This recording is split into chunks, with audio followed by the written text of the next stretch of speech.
Hola Galeras. I am Jaws Blake, your teacher for this episode.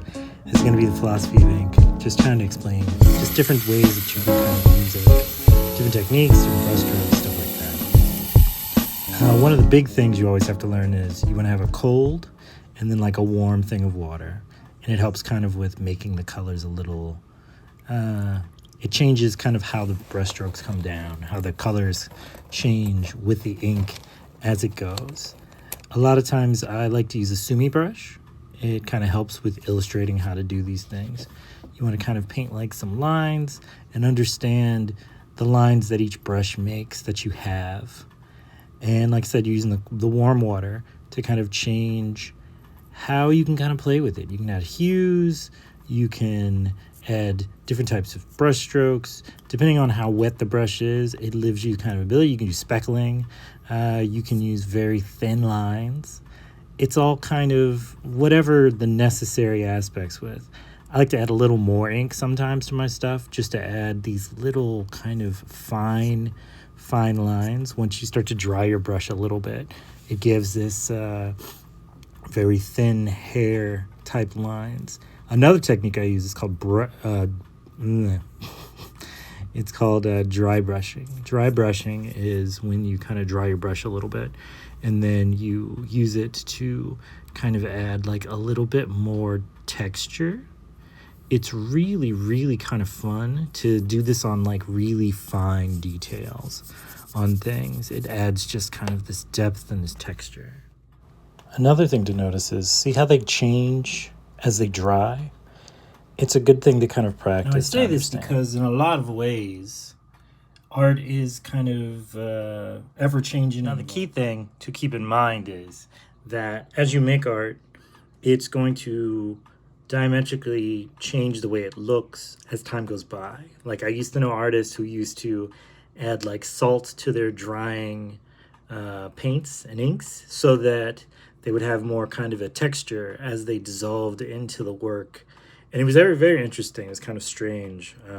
And so a lot of these little bits and pieces are really integral and kind of important in learning and being comfortable with art. And I think a lot of times, like the big thing to keep in mind is that like mistakes are going to happen and you have to be able to figure out how to correct them rather than like freak out and like ball it up and throw it away.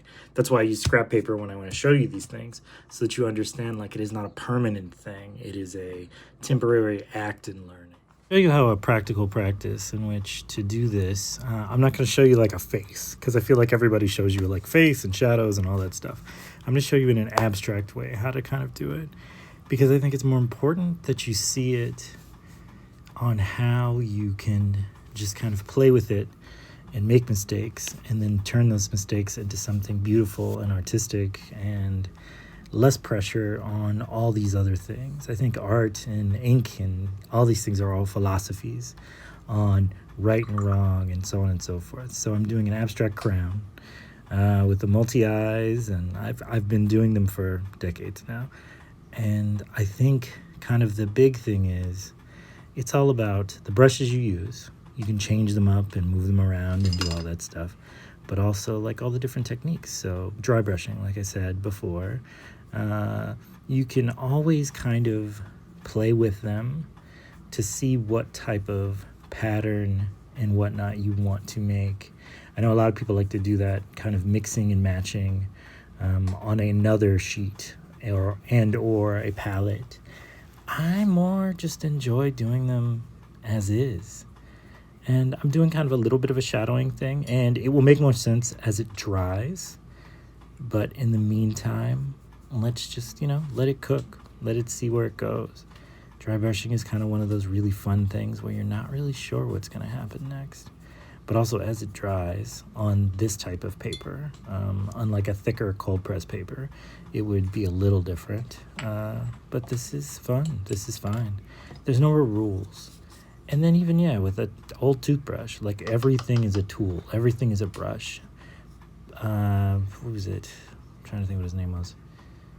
Pollock used sticks and stones and all types of stuff to kind of put paint on a canvas, and you are just as ingenious as that man could have ever been. So I want you to try in your work to use old, unused things that you have in your house and turn them into paintbrushes and use them to make your mark and do all these amazing little kind of weird little art pieces.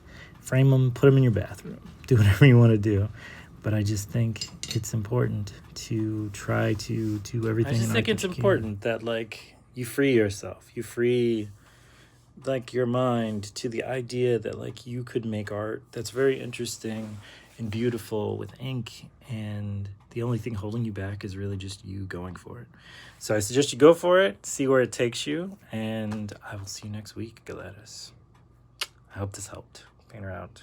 Oh, wait. I gotta show you the piece. Yeah, this is our little collective weird little crown piece we did, and I like it.